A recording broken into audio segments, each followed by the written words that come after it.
Hi, Irina. Welcome. Hi, Jane. Nice to Thank see you. you. Yeah, so this is one of the first attempts at a podcast that I'm doing where I have healers, massage therapists, body workers, any other type of healer for an interview. Somebody who I admire, whose work I admire, who I aspire to be like as I start to build a bodywork practice. And you are one such person. So this is Irina Sels, owner of Grace Note Massage in Santa Fe, New Mexico. Massage therapist, craniosacral therapist, and you do one other type called identity-oriented psychotrauma therapy, right? Exactly, yes. Easily said IOPT. But yeah, thank you for the opportunity. And I love the idea. So I'm really excited to have the chance to talk or respond to any of your questions and hopefully bring some insight to for you and for others or we'll see. Wonderful. Yeah. So do you want to start by giving a little bit of a background? How did you end up becoming a body worker, a therapist in New Mexico? Yeah. So in fact, I'm from Belgium originally, and I always say I had a normal life before, prior to this. So I did have different careers. I work in dance and theater as a producer, and then I work for a corporation, an American corporation, in fact, in Brussels, and then in school environment where I was more director of um, some parents organization. And out of all of that, I ended up being really sick, in fact, and kind of really burnt out. No one really found out what was going on with me, but I ended up being in bed and kind of bedridden for months and being exhausted and Wow. not finding really any solution, nothing. So I ended up having to kind of like pause and reflect on where I was in my life. And mainly I was, just feeling so no energy. I was like sleeping 20 hours per day and in pain and different things. So it really forced me to look into what will be next. And I decided after about a year of being sick and not knowing anymore what I was gonna do as a career, and starting to do a lot of personal development and healing modalities for myself, seeing that there was probably another reason than what the medical field couldn't find, and ended up visiting New Mexico really out of the blue. And I don't know, when I came here, there was such an incredible calling for me um, to be here, but there was absolutely no reason for me to do so. I had no work, I had no paper to work here from Belgium, and but really the calling was so strong that I kind of followed it and moved with my teenager son who didn't speak a word of English and two suitcases each, and I just ended up living in Taos, where I found that there was a massage program. And at the time, after having, as I say, doing a lot of different modalities, I was like, why not? But it was kind of more like, why not? It was not something that I knew or was extremely attracted by, but I really felt like, okay, just follow the flow. And so I did the massage program at UNM, and then started like really just saying, okay, this is my new path, my new course. But it was also, I think, New Mexico was like probably like the place for my own healing and physical and emotional, realizing after there was many layers of understanding that I needed to figure out. And the first one were through the body, and in fact, really like going through massage school, I realized how much armoring I had in the physical body, and how much even doing the program was like really sometimes extremely painful, because I didn't realize how much I was holding, probably more emotional than physical, but that was really um, part of my sickness or whatever I was going through. So yeah, it's been a journey in the last 12 years now that I moved here, of unfolding everything that I needed to look upon, and for my own journey, and really. But so yeah, I think that coming into massage was probably at first for myself, and then realizing that's probably by working through my own stuff, I was able to also discover that I could be giving and body work and intuitive body work and healing to others too. Yeah, amazing. I really relate to the thing about going to massage school and how emotional of a process that is in of itself. Like one of my teachers told us that when we first got there, like there's before massage school and after massage school. All of this stuff is going to come up. It's like, it's really part of the journey, it seems. Yeah, no, totally. I mean, we don't realize how much our body holds. Wait, I'm gonna just take myself out of. I'm gonna hide so I can see you directly. It's better, so I can talk directly to you. Yeah. Yeah, no. So I didn't know it was going to be, of course, and that important. And it's funny because through the process, I would say that I really went into fibromyalgia. I really went Wow. into, I certainly had a lot of the names of like chronic fatigue and all that kind of things. And Yeah. I thought I would never kind of come out of it. But today I would say that I'm probably feeling a lot better than I never felt. So Wow. even though there was probably, when they never found what I had at the time, there probably was Lyme disease in the background, but that Wow. was undiagnosed.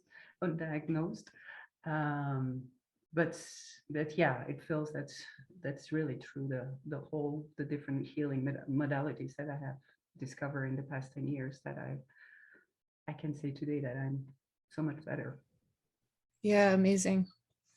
Um, my assumption for somebody listening to this is that they would probably know a little bit about massage, maybe less or nothing about craniosacral, and then probably nothing about IOPT. I don't think, it sounds like it's maybe more popular, more common in Europe, but hasn't really caught on yet in the US. Would you mind talking a bit about craniosacral and IOPT?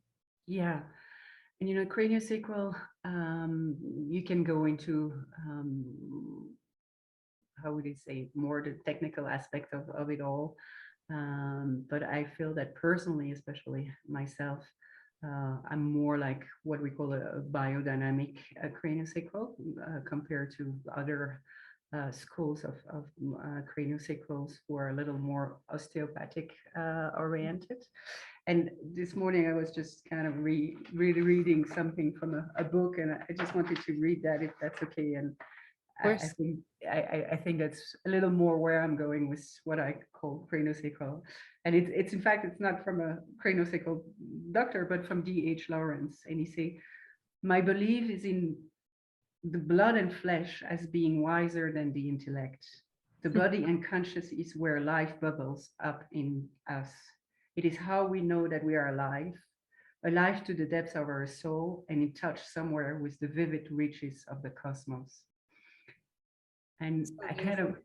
really like that. And it was kind of interesting because by thinking of this interview, I was revisiting what is craniosacral, what is IOPT, and I felt like, oh, there is so much merging for me in the sense that really, for me, the craniosacral aspect of it is really like looking at what I would call the breath of life, or that we call in craniosacral is like this inherent life force that we all have. And if we look really at the body, there is what we know, the different rhythm, and we know what is the cardiac rhythm and what is respiration. And then there is a really subtle inherent force, life force, which is a lot more subtle force, and which is coming from the cerebral spinal fluid. And so craniosacral is really like kind of tapping into that really subtle force, and really trying to see where there is any blockage, or where there is any lack of flow into that breath, I would say. And so yes, you can go into what we call tides, and really going in super specific anatomical aspect of it. But when I do work with craniosacral, for me, what is, I think it's the beauty of it is like, I think the wisdom of the body, and the knowledge, that the deep knowledge that the body has, that somehow bypass the intellect and bypass our mental aspect, because we're so much mental beings, and when we really listen and tap into that, that's so much more subtle and intelligent Yeah. force that we all have. I think that's for me what I really love in craniosacral, but which is also saying that somehow it allows the person or that wisdom of the body to emerge. And for me as a craniosacral therapist, I'm just really there to mirror the capacity of the self-healing of the body, and really the capacity of the person to tap into their inner self-healing capacity and wisdom. And so it's really trying as much as possible to get out of the way, but to hold space for the person and the body to remember or go wherever it needs. And not long ago, about a month ago, I was at a craniosacral friend, and I was just like amazed at how she just like put her hands on my feet, and suddenly it's like poof, just like trauma after trauma after trauma that were held in the body. And it was like trauma from ski injuries, trauma. But then I realized that that ski injury happened in a really specific time where there was a really emotional trauma that was, and Yeah. it just like it was amazing as to say, oh, it started at the ankle and then at the knee, and then it really went to the heart and the emotional part. And I was like, wow, she just touched my body, but my body was ready to just unlock whatever needed to be released. And it's not that I haven't worked on it, but I think there is so much layers, as I was saying earlier on. And I realized probably that I wouldn't have been receptive like that years ago, because I think that I had a lot of armoring. And Hmm. so like the muscle tension and layers of holding and layers of protections that were locked into the physical body.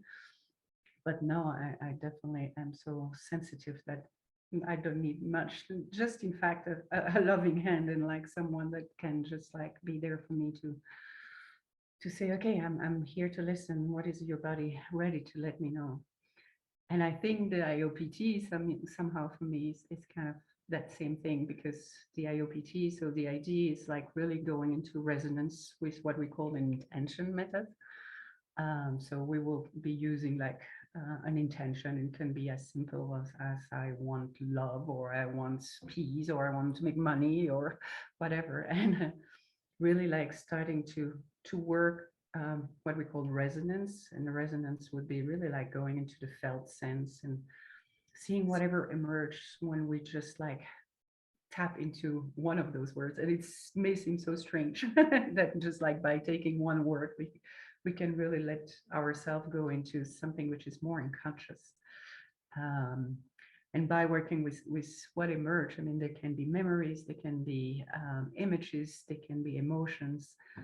I have had a lot of processes where suddenly I'm back into the womb, and it's like, wow, Mm. I'm sitting here and I'm just like resonating with one word, and suddenly I'm feeling my birth process and how difficult it is, or how difficult it was, and things like that.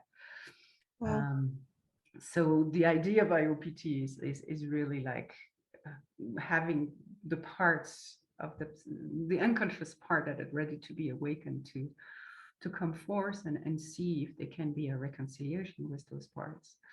But I'm going maybe too far into So yeah, there's like little pieces of things that I want to yeah. go into more detail about what you said. With craniosacral, the kind of rhythm of life that you're alluding to and the life force, do you equate that with the cranial rhythm, or is there more to it for you? Like is the cranial rhythm the main thing that you're listening to and reacting to and holding space for, or is it more than that in a cranial session? For me, I would say I'm that's why I'm probably not the best orthodox craniosacral therapist, because I'm really intuitive. And Yeah. so I'm definitely listening to whatever is showing up.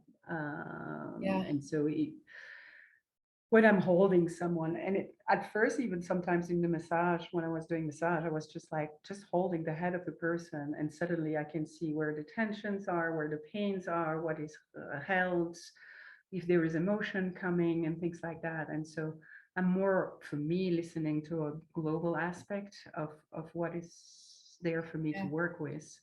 So I will, really feel called suddenly to go to the hip or to there, or just like releasing the grief that is coming up, or releasing.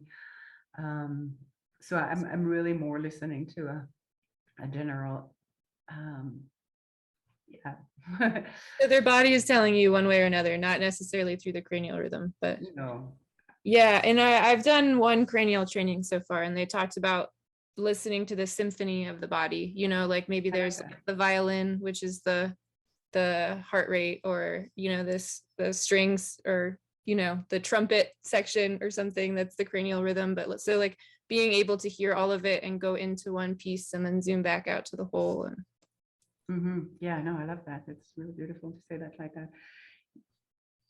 I'm curious, you mentioned this cranial friend of yours who held your feet, and all of a sudden all this old stuff, traumas, physical traumas, emotional traumas coming up. It reminds me a lot of my sessions with you, and I've been lucky to receive massage, cranio, and IOPT from you. And I'm really just struck by like with how strong your presence is. It seems like there's this whole embodied wisdom that like when our bodies connect, it enables a lot to come up for me. Like I don't think if a random person touched your foot, it would have that same effect, I imagine. So what do you make of that connection between therapist and client? Like how that I have such a strong felt sense of it, but I don't really understand what's happening there, when our bodies just meet each other and it's like, okay, this is the combination. Now the thing is ready to come up from 10 years ago. No, I'm not totally sure myself. Apart from, using the word chemistry or using the word resonance, and I think there is time where there is like two frequency and that resonance, that it's like just the perfect frequency for things to happen. So I think we are attracted to different people, and there is that moment where indeed you feel totally heard and seen, and but I don't even know at what level necessarily it is. Sometimes, it's just like why indeed with one person it's totally incredible and amazing, and within the person the flow is not there necessarily. I Yeah. think that more and more being in having work on myself and having felt quite a lot of people, I have a tendency to be able to be as I'm trying to be as center as possible, and to that in that listening space. Mhm. But sometimes I'm not the right person from the person who's on the table. I wouldn't say that it happened that often, but it can be the case totally. So I think really there is, for me, it's really like if we think about resonance and frequencies, that there is that kind of perfect timing and moment for you to receive and to be heard, and your body knows. I think yeah, maybe there is something more bigger than us that we don't fully understand. Yeah, it feels like one of the best examples in my life of just like a really strong bodily knowing where my mind doesn't know, but my body is like, yes, this person is the person that I need to connect with in order to process through this thing. And I'm like, okay, I don't know why. I can feel it though. And I think that's the part that for me is the interesting part in the last 10 years of trying to, sometimes I feel like, oh no, I know it's going to be like that, and all my sessions are going to be like that because I had this incredible moment with someone, and I'm like believing that it will happen with everyone, and the next person arrive on the table and nothing. And I was like so I think it's like the more I'm getting out of the way, and the more things are really coming through, and so it's for me it's more, there is a saying in the native word of being a hollow bones, and it's yeah, being just a channel for what needs to come forth, that it's not in our mind, that it's not in my agenda. And that's for me like as a, before being project manager and always like on time and milestones and all that, and suddenly you have to work on people, and it's like no, I cannot have any more agenda. I have to really like just allow what needs to happen right now. And so taking away that part of like I'm gonna fix you or I'm gonna heal you or anything. Yeah. It's just like no, what is your body ready? to receive, and what is your, unconscious and psyche and soul, all of it. And what was the phrase? Hall of Bones? Oh, hollow bones, yeah. Hollow bones. Oh, okay. Okay. So it's like coming through the bones. Yeah, cool. Yeah, and then that IOPT that you mentioned, we did one session together, and it's the only one that I've ever done. And yeah, I was amazed at how powerful it was. Like, I'll share it. The expression that I chose was, I think I started with like, I want a romantic relationship, and then in order to like resonate with each word, it's best to choose like 2 or 3 words, right? Yeah. So we chose, I want a partner, and then wrote each on a note card. So like one note card was I, one was want, one was a partner. And then went one by one and spent a fair amount of time with each card. I think I was holding it up to my heart and just kind of like letting it resonate, letting it sink in, seeing what came up. And it's like, oh my God, it was incredible just what came up with I. All of a sudden, there's all this stuff pouring out of me, all of this like, and then when we got to want, it was like, that was really diving in. Like there's just like, yeah, many years old shame coming up, just lots of childhood stuff. Yeah, it very much ended up not being about a romantic relationship, and I think you were like, yeah, it's never really about that. There's all this other stuff that is kind of blocking and in the way and wants to be processed first. But I was amazed by how powerful it was. And there's, no hands-on work in that session at all. I think felt like we've gone to some like really deep places together, both with bodywork and with IOPT, into what feels like ancestral stuff, potentially past life stuff, who knows, just really, really intense, big stuff. And then I walk out of the session feeling like a new person, totally like so light, like so much stuff, it was really, really powerful. That's wonderful.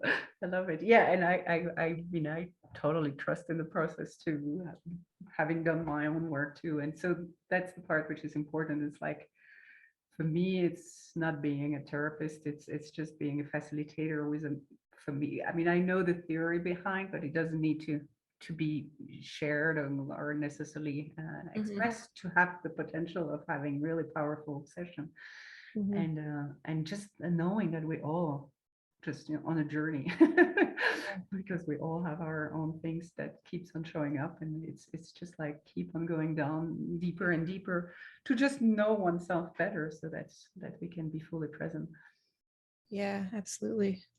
So I want to ask like a very like down to the basics question, and my idea of that is like, how do you think of what trauma is, or how do you think of what tension is? And then I also want to ask about how you relate to this idea that I mentioned of ancestral trauma. But if there is like a different way of breaking it down that works better for you, like if the original unit that you would use is not like tension or trauma, feel free to define something else. But no, yeah, that's where I'd like to start with it. We can definitely use the notion of trauma, but for me, I mean, and there is different ways to eventually look at trauma per se, but as a simple thing, it will be really like, how do you say? See, I'm stuck suddenly. It's kind of an inner reaction for at a moment where you feel so overwhelmed by something that you cannot cope with it, and therefore there is a kind of a split between your psyche and your body and the body, and so your nervous system is shutting down. But so for me, that's really like, it's when you're facing something that is so overwhelming, and sometimes it can be, due to an accident, but it can be also due to many other reasons. And so somehow trauma, I mean, I always thought, oh, trauma, I had a pretty normal childhood, or it doesn't feel like it was like super traumatic compared to what you can hear or people that you, and so it's like, no, I don't have like, a super traumatic background. And then you realize that it's more the way you have been coping with different situations, and your ability, in fact, to just like, if it's overwhelming emotionally, and doesn't have to be something huge, or but it's the way you were unable to cope with it, and the way you were overwhelmed by it. and therefore you kind of like separate mind and body somehow, and just like started working with what we call survival mechanism, so that you don't feel whatever you had to put aside at that moment. But so trauma in itself, it's a good thing when it happens, because it was your ability to cope with something that you were unable to cope. Either because you were like a 6 months old baby and you were just powerless and you just couldn't, receive the need that you had at that time, or things like that. So it can be just like really something, or even during birth. So I think trauma in itself is good. The problem is like those things are like locked into the unconscious, and it can be locked into the body, or it can be locked in the way you would interact with the world. And so, as I say, you kind of build survival mechanism not to address this. And so in a work environment or in a partnership environment, suddenly someone is triggering a part of you, and your response will come from that part of you that is still locked in at 3 years old or 6 months or whatever. And so what is the problem with trauma? Somehow it's like you're not fully totally yourself as an adult self. It's like you have many different part of personality, I would say, that are locked in different places and ages, I would say. But then what I see also is like it can be locked into, if it hasn't been addressed or unfrozen, I would say, sometimes it can become like illnesses. And I see that a lot of symptoms for me, in people's body are the reflection of trauma that has been kept for so long in their body tissues or in their psyche. And that's why I'm a little more interested in that. It's like really seeing what are really in people's body, or illnesses or disease, what are really the symptoms behind that. I mean, what are behind the symptoms? What is really the cause? And I don't know if that answered your question. Yeah, absolutely. Thank you. And for me, tension, I wouldn't say is at the level of trauma. Tension can be, occupational tension. If you're on a computer all day long, somehow your muscle tense up. And we're living in a pretty chaotic world that ask a lot of pressure on people in the daily life. And so I think that we're somehow, I have a tendency to stress and leave out of anxiety and leave out of many things that are pressuring us. And so we have a tendency to build up, I think, tension. But so I wouldn't say that tension is at the level of trauma, but that's my take on it, I would say. Okay. Yeah. So is it different for you working in a session with somebody with trauma versus tension? For me, I think we all have trauma. But there is a moment where when I'm working on someone, I would say, oh, this is really muscular. I mean, I can feel the difference. And then there is a moment where you just like touch the body and say, oh, this is something different. I mean, it's like you feel the emotion that is held in the tissue, and you feel whatever is beneath the pure, just mechanical and muscular aspect. So I don't know why, but and so I think that's like in the session, both can come up, and that's where, sometimes you can be like just like working the tissues, and then suddenly you're like, oh, this is totally different. And I don't necessarily go, oh, this is a trauma. I'm just like part of more like saying, okay, I'm releasing whatever energy needs to be released. Yeah. Would your technique vary? Like, do you think you would use a different treatment or technique based on whether it feels more muscular or more emotional? I think for me, when it gets more into emotional, I would tend to slow down. Yeah. Because I also think that the nervous system is in fact in that fight and flight aspect. And that's often what happened with trauma, is like you go into fight and flight response.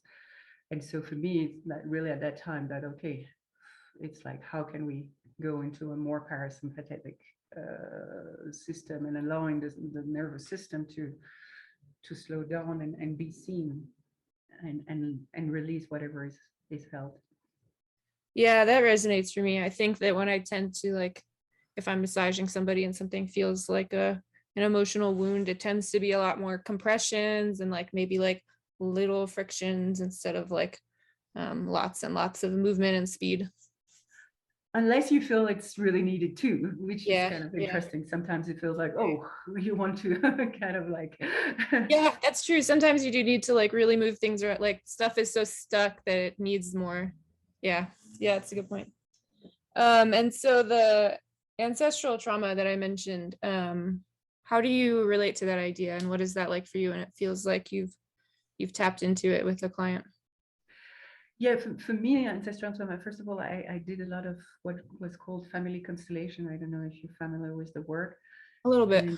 And realized that somehow the family constellation aspect is really looking more at the systemic and the energetic of what can be passed on through the family system. And the fact that I started doing IOPT, I'm more and more looking at ancestral trauma from a trauma perspective, I would say.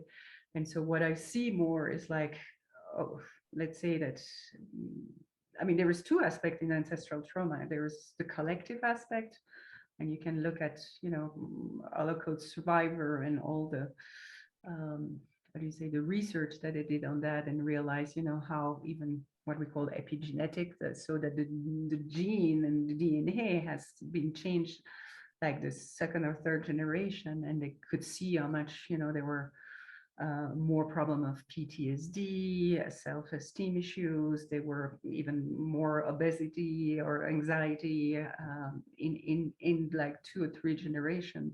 So that even though they haven't lived the Holocaust, the trauma that had been lived by a large population was transferred through even the chemistry, the physical chemistry, but also through, of course, if your parents are traumatized, they will build their own survival mechanism, and therefore they're parenting from that place. And if they're parenting from that place, what you do is like I would say that the trauma becomes kind of a baseline, but that doesn't mean that you don't have that trauma. So I would say that ancestral trauma can be like either collective or cultural trauma, and that it's passed on to generation. And then there is a personal trauma, let's say in a family line where there has been a murder, or there has been a early death of whatever.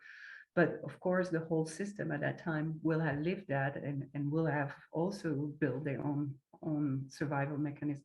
So for me, it's like what is passed on generation after generation. And I think that's so when we were working with family constellation, we were working more with the systemic and trying to bring back at the energy level a better flow in the system of the family. But with the IOPT, in fact, I'm really working more with the person today and their trauma. And so for me, it's more like changing in their psyche how they cope with that trauma so they can be freer. I see. Yeah. This all feels to me like I like to like plug the idea generally a lot of like encouraging people to work through their trauma if they have that available to them, if like the therapy and the resources, etc. And I think what you mentioned earlier about like thinking like, well, I didn't have a really traumatic life, but things have been pretty normal for me.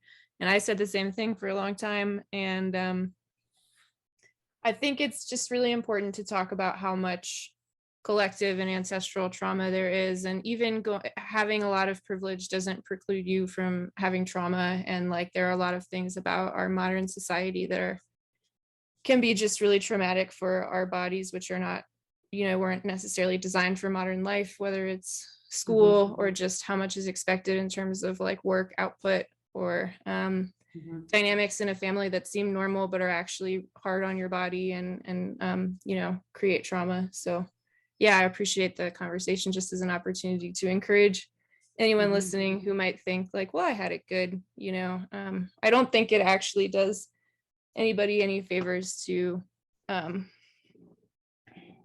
put off or neglect looking into your own trauma just because you think that you had things good or had a lot of privilege. And for me, I think one thing that was kind of interesting is like I didn't realize how when you're talking about transgenerational trauma, I thought what was interesting is like I didn't know that much about my birth. I knew certain things. I mean, the process of it. But then what was amazing is like when I gave birth to my son, I did exactly the same thing. I reproduced exactly the same birth trauma Wow. that I went through, and I was like, wow, it's crazy. It's amazing how my body somehow just like repeated exactly what I lived. And Wow. so yeah, I'm fascinated by the art. So for me, you don't even have necessarily, because with IOPT we work a lot with prenatal trauma, and Mhm. just realizing how important it is also to work with prenatal aspect and the birth in itself, and which is traumatic for the mother as well as for the child, Mm. and realize how that can really affect a lifelong aspect. Like I'm going to take just an example, but I thought it was always interesting. But with a lot of the process that we do is like realizing that a child that is induced, well, often in process we realize that their first will, which is their will to come through the birth canal, has been taken away from them. Whoa. And it's amazing how many people that had that experience have really difficulty to manifest in life, um, whatever. I mean, like a business or a partnership or whatever, because it's like somehow they have been stolen from their first will. Uh, and it's amazing. I mean, it's just like, and I'm saying that because it's been a repetitive things that I've been Yeah. witnessing. And then, so there was many things like that that we're totally unaware of. But I was like, oh wow, never thought about that. It's an amazing story. I mean, it's really incredible to like work with somebody through that. And then once they are aware of that having been the case and like can look back and point to all of the ways it's affected their life and they had no idea, like that's the kind of thing that just makes me just so drawn to this work. I mean, the things that it can open up for people. Yeah, no, totally. But it also makes me very sad to think like, because I hear about birth trauma so often. I guess like I don't know much about it, but I imagine like the use of forceps ends up people often need craniosacral work, like to so their cranial bones are affected like in a sometimes a lifelong way from that. And it makes me Yeah, sad to think that there's just so much birth trauma out there. yeah, no, totally. Yeah. In fact, I think I'm feeling really called to go more and more into that. Know that I realize how much the IOPT is important or could be important. Like for mothers, like why do I want a child? What is really my desire behind it? Is what is the unconscious part of my desire behind it? Mm. And really work at that level. And then, because I do believe that if I would have worked on my own trauma, I probably would haven't had the delivery that I had, and that it Mm. could have changed even that, and also the education of my son or the upbringing. But so yeah, I'm looking at all that and like, and would really love to work with mother to be or young mother, and really work with the babies and the mother, so Oh, that that's super that we, exciting. yeah, that we can open up, for the child also. It will be so important for the mother and the child to just like give that freedom that we all deserve. So you imagine working with the pregnant mom and then working with the baby as well? I would love to. Yeah, Wow, wow, that's so beautiful. I love that idea. yeah, Just such a like a potent portal to birth. Yeah. I feel drawn to working with death, like death dueling, but it feels very similar to me. It's like birth, death, some of the like most major life portals. No, totally. So I am in the process of getting a practice started. I have to get licensed still once I pick a place to live. But so this question is very much in my own interest, but I imagine others listening would be curious too. For somebody who's starting a bodywork practice, in the hopes of bringing their unique gift to bodywork and benefiting the world as much as possible, what advice would you give? So again, I'm going to go back to the IOPT thing. For me, the first one would be, before anything else, is like, why are we doing what we're doing? And almost put an intention for that. And, even just like saying, why am I attracted by grief? Just to see, Yeah. what is the underlying aspect. And I would say that I'm saying that also because I realized that somehow I went into that field also because my mother got really sick when I was 4 years old, and I kind of unconsciously become the caregiver. And so deep down in myself, I'm always being the caregiver, or I'm this person that is the caregiver. But then, what was that the best? How do you say? Foundation for becoming a massage therapist. So because finally I just like I was overgiving at the beginning. I was just like, I want to fix, I want to help, I want to give so much, and I realized that that was probably not good for the person receiving and not good for me. So yeah, for me it's also interesting to see, and it can be in any field, why we're doing what we're doing. It's kind of like always interesting to see what is the underlying unconscious part of that. Um, for personal practice, it takes time. I mean, I guess it depends really where you are, where you build your practice. But at the time when I did, it was in Taos in 2009. So the financial situation wasn't that great. And then after, what I realized is like after having tried to build my practice in Taos, I moved to Santa Fe and I had to start from scratch again. So it just like feel like, wow, everything that I have done, not that the fact that the work that I'm doing was better and better in quotation because I learned more and more and more, but to really build a practice, to have clients and regular clients, it really had to start from scratch again when I moved. So that was a kind of difficult. I would say practice, practice, practice, because the more body you touch, the better you fine tune your gift, and that's when you start realizing, oh, I like this more than this. And for me, also like finding a niche or something that you really like attracted by would probably be better than just like having a totally open space, which is what I did because you want to say yes to everything too.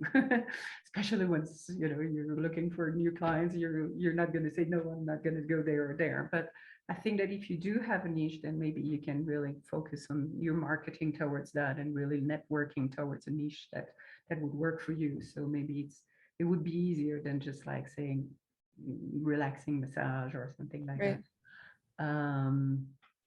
There was other things that I was thinking of. I personally did start working in a spa environment also for financial reasons, but it allowed me to have the contact or the context of having a lot of bodies I could work for, because otherwise at the beginning you have one client, two clients, and then you don't have anyone really to practice on or to work with. So, but then you can also be stuck in the financial aspect of like, oh yeah, this is my bread and butter, and my personal practice is where I really thrive at an emotional level, or like a so yeah, it's finding that balance in between how you can build, take the time to build, and then meantime have the financial means to survive and to have the ability to really work. How long did you work in this spa before you did your I own thing still, full time? I still do. Oh, I know that. Yeah. Yeah, because when I moved here, as I say, I had to restart from scratch. So I started working here at some local spa, And Mhm. I do like maybe 2 afternoon or 3 afternoon per week, but Mhm. and now a little less because I really want to focus on this. Mhm. And then maybe the last thing that I realize now, and also after COVID or during COVID, is like not having something that it's only physical, but that you can build something that you could do maybe online, or that doesn't require just like physically working nonstop. And for me, that would be a really nice balance. So I really want that the IOPT. I mean, because then I could work with people that are on this East Coast. I could work with people in Europe. I could work with people from all over, which is nicer. And it could balance out the fact that you're doing body work, and body work is hard.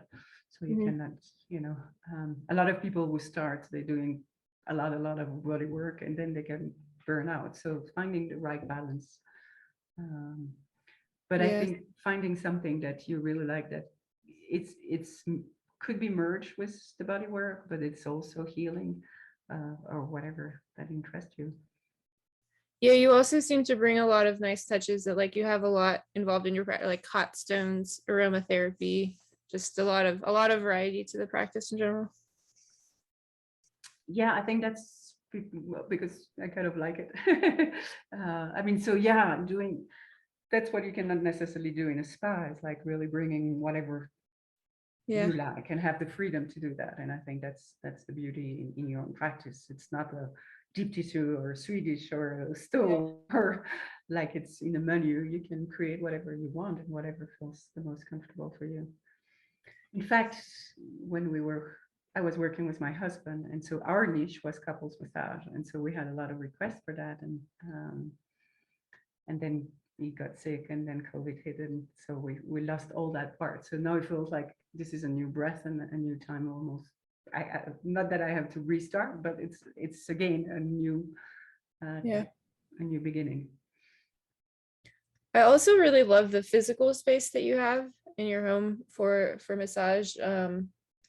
I mean, I really love the way, I guess it's Spanish style architecture here in New Mexico, Yeah. and so it has the like built-in fireplace and just um what is it even about the physical space that I love so much? There's something just, it just feels so warm and like comforting in there.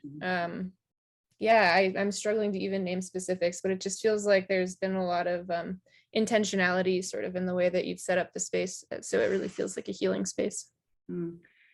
It's funny because I thought about it when you kind of mentioned that, and when I was living in Taos, I was living in an earthship, and Oh, cool. we had three totally rooms, and one of them was the massage studio.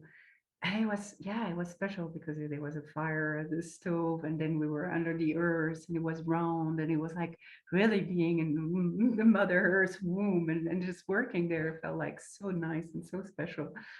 Um, so I've been lucky to just be in a place, and in here too.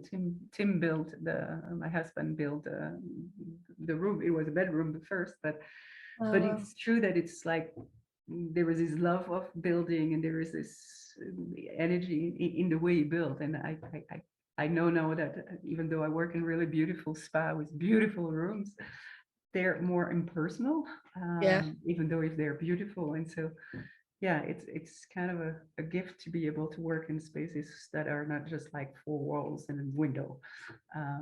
First of all, I mean, I think that's the main, and then the rest is just like, yeah, I don't know if it's intentionality, but it's like, bringing what you like and what you love, and all the um, different things that feels good for me when I work. It feels like they're there for me to help too. Yeah, that's really cool to hear about the earth ship, the being under the earth. I've been experimenting with like setting up a massage table outside Mm, and massaging friends and like being able to do it in the sunlight. Obviously, there's like a lot of only when the conditions are right, when it's the right time of day and it's not too buggy or too hot or too cold, but it's been when it's worked out and it's been incredible. I mean, oh it yeah. just, I was like, oh, I think this is meant to be done in the sun. It just feels like this whole other healing aspect Totally. coming into it. So Yeah. yeah, I will draw a lot of inspiration from some of these spaces I've been in as I set up my practice. And for me, sometimes, like, I mean, in Taos especially, it's like I could see the mountain, and it just felt like, just like having the mountain as a a support for the work, or like sometimes, yeah, having a tree or something that you really relate to. Yeah, and working outside is kind of fantastic, I think. You could see the tree from the massage room. I mean, the mountain. Oh yeah. It was Oh, funny because it was round, and so we were under but then we had like this round tube that was going out, and then I could see the mountain. And it was wow. just interesting. Um, yeah, no. So, what is something that you've had to figure out on your own through your years of body work that you wish someone had told you would have been easier or faster if somebody had helped you with it? Good question. And I'm not really sure. um, You can always come back to it too if you don't. yeah, yeah, I guess I'm not really sure. I realized that trusting my own intuition, it's probably the biggest for me, because you're going from, I mean, for me at least, I had like teachers that were really anatomical based, and really more technical than I personally am, and accepting that I was different, and accepting that um, I can do as much training as I want, but then when I come back into the studio, um, I'm often not able to reproduce the techniques that I have learned, but it's more like an integration of it, and accepting that, oh, okay, I'm not, doing the way I was told, but it's coming through me, and then realizing that for me the best way to learn was to feel work, and so by receiving the work, it feels like that my body records better, and kind of like tap into, even I'm going to my chiropractor and she just do a few touches like that, tick tick tick, and each time it's like my body knows, and then when I start working, I know that somehow I'm bringing that with me, um, and so yeah, it feels that my learning is not through my mind anymore, and that it's through really my body and embodying what I'm receiving. And so um, I think, yeah, accepting that maybe it was not exactly the way my teachers were working, and therefore finding your own way and trusting that your own way is your way.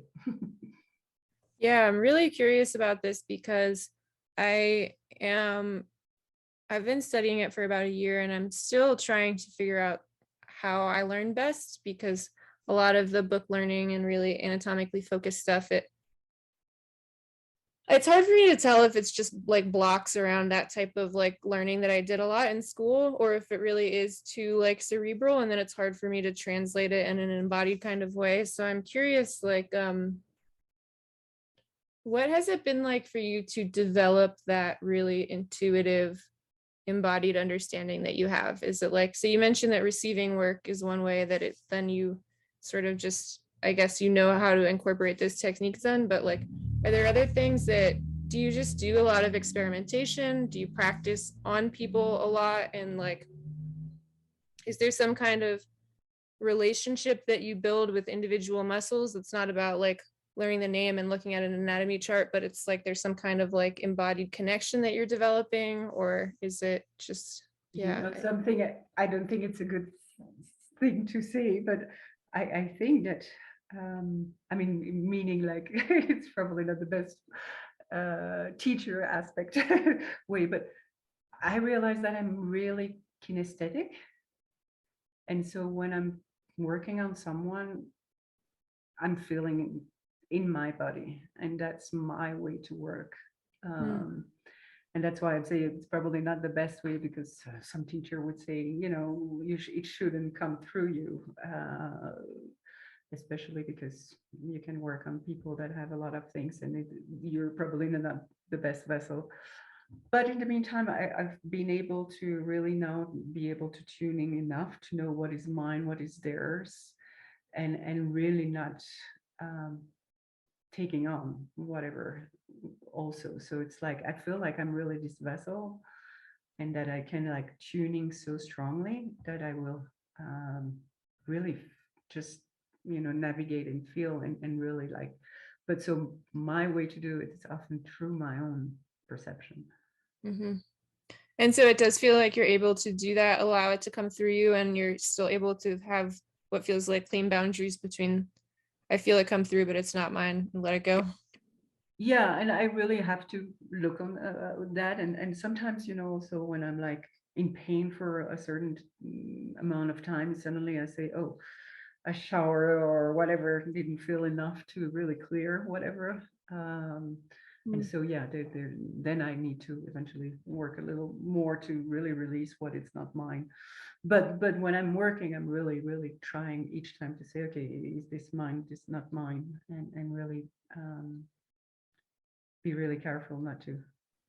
But I think that somehow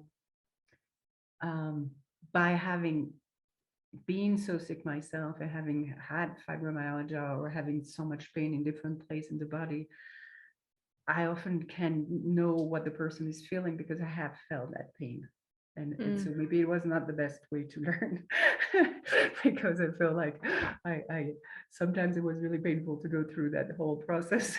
But interestingly enough, I mean, the person I worked this morning, she said, how do you always find, and I'm not thinking a second. I mean, it's just like my finger are directly going there. And so I'm not going through my mind anymore. It's just, and I'm not sometimes not even going through my body, but it's like, it's just, it goes there. Yeah. So I think that's fine tuning. It's more and more you're working with people, and more I become receptive, and more it just happens. Yeah, amazing.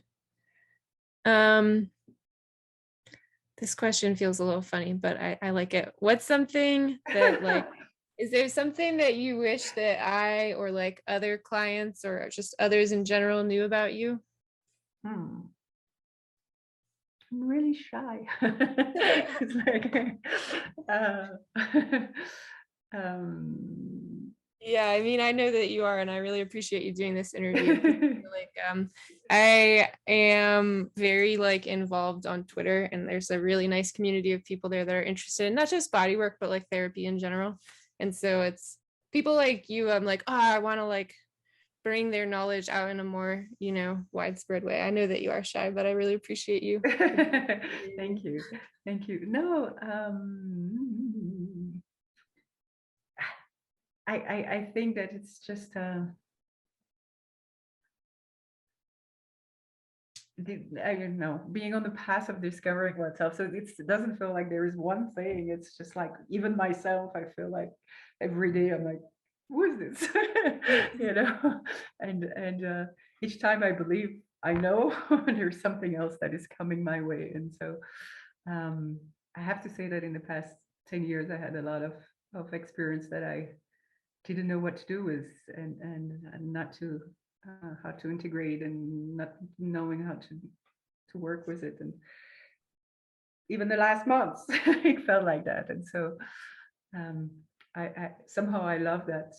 I don't think we ever totally clearly know who we are, but it's just keep on discovering and accepting that. But yeah, no, even I think I had quite a lot of experience in the last months, and that I I don't know what to do with it. Yeah, it seems like you've been doing the healing work for so many years. And the thing that we were talking about before with like the presence between the healer and the client, that seems to me like a big part of it is how much healing work that person has done, and how much they've been held space for in themselves or with other people holding space for them. Yeah, that feels like a big part of like what you're saying with fibromyalgia. It's like having been there before, then your body has an understanding of what it's like to experience it and also to move through it. And I think that applies with the whole emotional spectrum, like just at kind of like every level of depth, you know. Mhm. And maybe the last 2 years,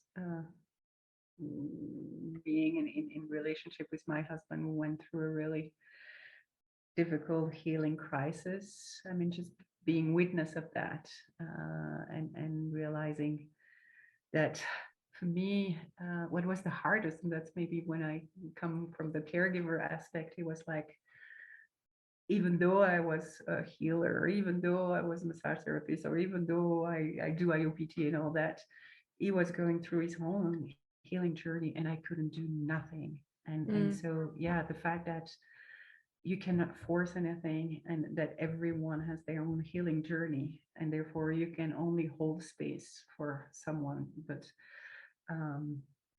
totally like letting go the fact that I want to help, I want to help, I want to help, or why don't you try this, why don't you try this, why don't you try this, and seeing the person going through their own story, and you feel, but I know what you should do in quotation. So letting go all that was for me like a huge humbling journey, and Feels like this like beautiful paradox of like, you know, all of these years put into studying and practicing and seeking out all these new modalities and things, while also constantly releasing the need to like becoming the best therapist possible, releasing attachment to being the best therapist. totally. And I think that's where I'm like, in the last month, it was like really like how much, we need to release that ego part of us, why, and that's why I'm questioning, why are we doing what we're doing. Is it to feed something that in us that needed to be fed, and just like so, yeah, it's that constant journey. So I think that's the part that um like, the last 2 years was definitely a big healing journey. And no, I'm laughing, but I've been crying for 2 years. So. Yeah.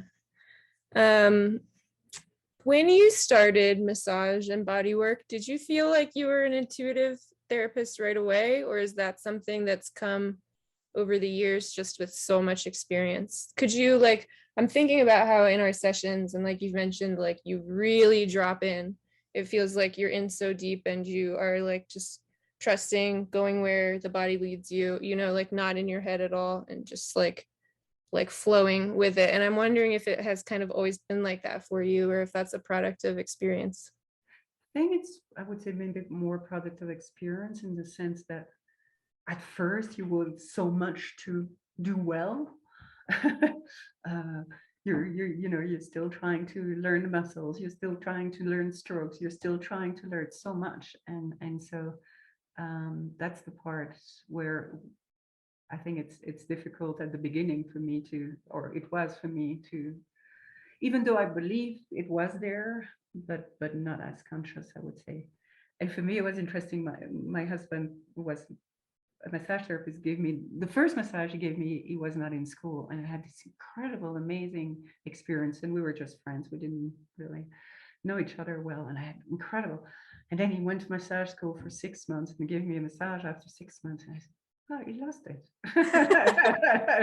And it was just like amazing how suddenly he had all these techniques, but he had lost that spark that made it so different.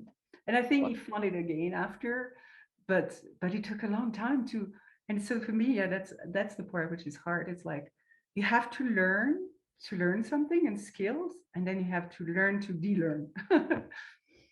I love that, thinking of it as kind of like those two separate processes, for like doing the really mental part and then letting go of that and trusting that it's all integrated.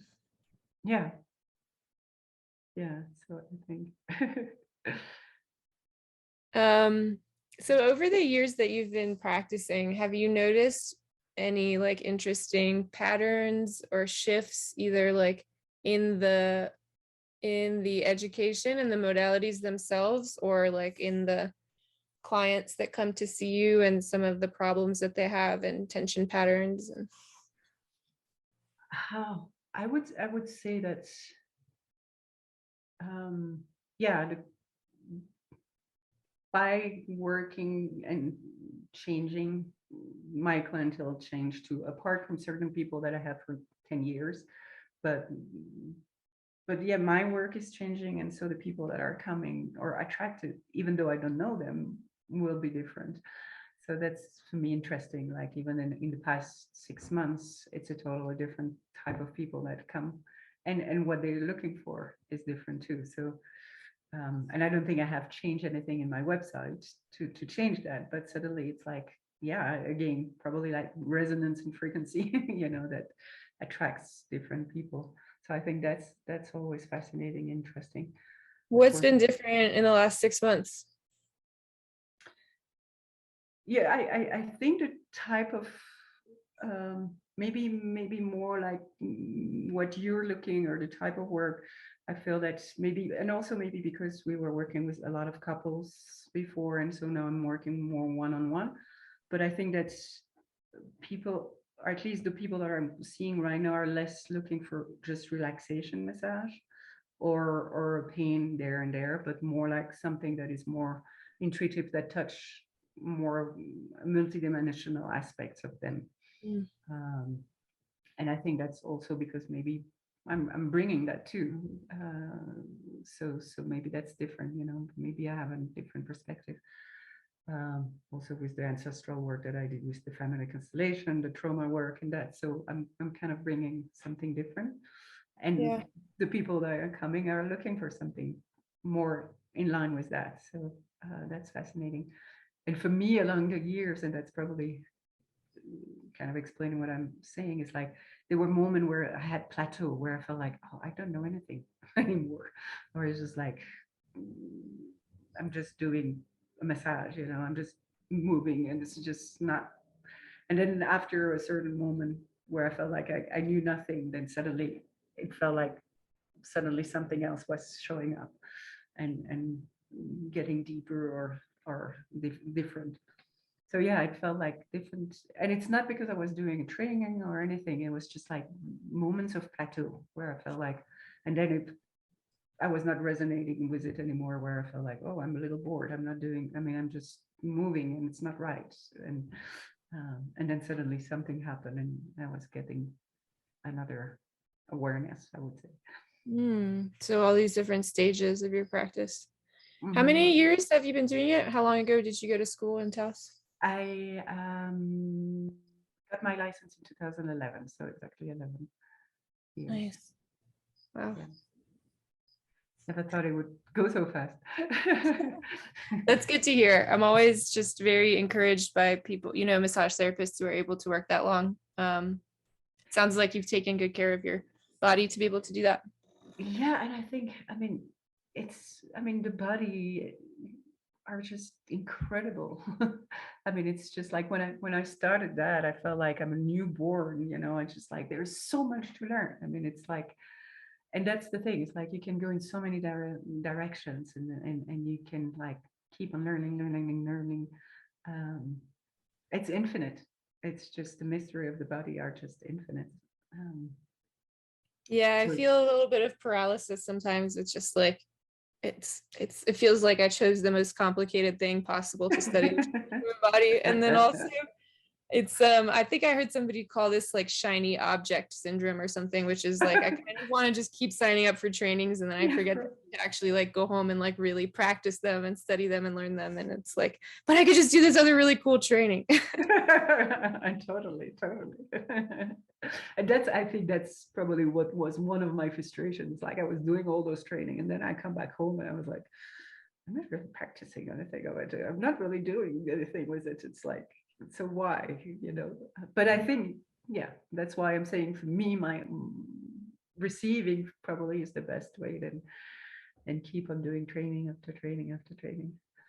And when you're receiving, we talked about this a little bit the other day when I saw you, but like I was noticing it was I felt very dropped in during the session. And I also noticed all these little things that you were doing that I was like, oh, I could do that too. Even like whether it was a muscular thing or like I noticed that you took the bolster out before you had me flip and then you put the bolster back in. And I was like, oh, I don't do that. I just have them flip and then I adjust the bolster. But that was nice. Like, so, even just little practical things like that. But we were talking about like, it's also nice to just be totally in receptive mode without doing any note taking. When you receive, are you going in with the mindset of wanting to like note things, or does it just happen naturally for you even while you're very dropped in? I think I'm tracking more with massage than if I do craniosacral. When I do cranial, I think I'm dropping totally. I think I don't have any choice.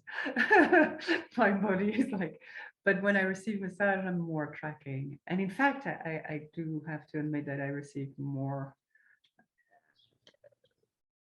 I would say craniosacral or the type of chiropractic that my chiropractor is doing. My body is more receptive to that than just body work, just pure massage. So yeah. Do you do any sessions like with your husband or anyone else where it's just you're just practicing and it's not a formal session at all, or are all of your sessions at this point formal sessions? I've been thinking about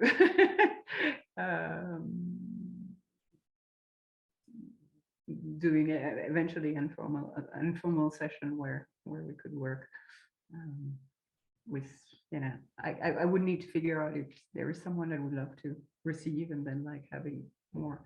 We did that with someone, but that was someone that was working as a teacher for us. So she was, we organized a little group of 4 or 5, and then she was working with one person, and then but again, she was like talking to the group the whole time as she was working. Yeah. I think the part which is for me, I did core synchronism. I don't know if you heard of that. It was it's you wouldn't like that I say that, but it was polarity and craniosacral and kind of I wouldn't say a mix, but something. And it was done in Albuquerque with a teacher that I would totally forgot his name right now. What I thought was fascinating is like when we were as students, he was putting his hands